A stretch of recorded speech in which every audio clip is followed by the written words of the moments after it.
Buried deep within the recesses of the Xbox Live marketplace are the independent games. Indie games. That term has just been destroyed by the movie industry. The term indie typically means a film that is shot with a $50 million budget about moody teenage girls high on heroin, shot with digital cameras but with a grainier filter effect thrown on top to make it seem indie. And instead of using an orchestral score, they'll license some trendy song that you'll hear in a Volkswagen commercial a week later. And after all of this independentness, they'll charge you the exact same amount of money as a $200 million film, which is equally awful. Indie video games, on the other hand, at least at the moment, appear to be independent of a major publisher or development company that is a household name.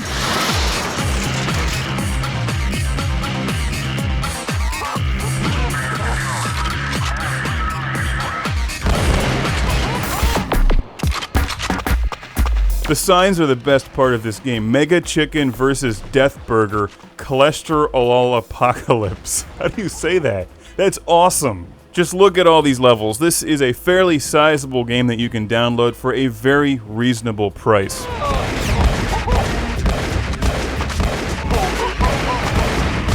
Veks in Silence is an action-packed, over-the-top, two-dimensional style side-scroller with a comic book feel to it. We got some parallax scrolling here. Note the giant robot in the background destroying things. It's independently destroying things. The main character here, Silence, has 4 different weapons: a pistol, shotgun, rocket launcher / sniper rifle thing, and a minigun. You choose weapons on the fly using the D-pad on a 360 controller. And other than that, it handles like a pretty typical side-scroller. You jump, you shoot, you can double jump and spin in the air. You're being attacked by lots of enemies, stuff like that. But they're indie enemies. Don't think these are just major, big-budget title enemies. They're skinnier, they wear pants with holes in them, dirty t-shirts, and they drive Range Rovers. They're indie. This is a fun game if you like side-scrolling platformers. It's far from perfect, but it's definitely entertaining. When you kill a certain number of enemies in a row, you fill up your rage meter, which gives you rage power and temporary invincibility. Veks in Silence gets major points for having the giant beer mug give you a shield. An independent shield, so we can assume that the beer mug is filled with homebrew. Veks in Silence does not feel like it has the same production value as some fairly popular side-scrollers. It's a little rough around the edges in places. I think some of that was intentional, but the bottom line is, in being more quote-unquote indie, you're going to pay a lot less for this game than you will a major title on the store shelf or a major downloadable game.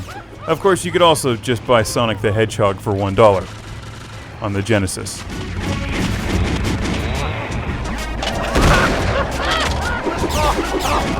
There's definitely a lot going on in this game between the maniacal laughter and the constant rumbling of the controller, which you can turn off.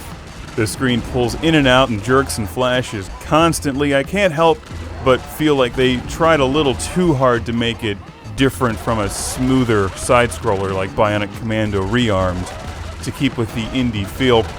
It could be smoother. That may bother some people, but overall it's nice to see games being released on the indie marketplace that you won't find elsewhere.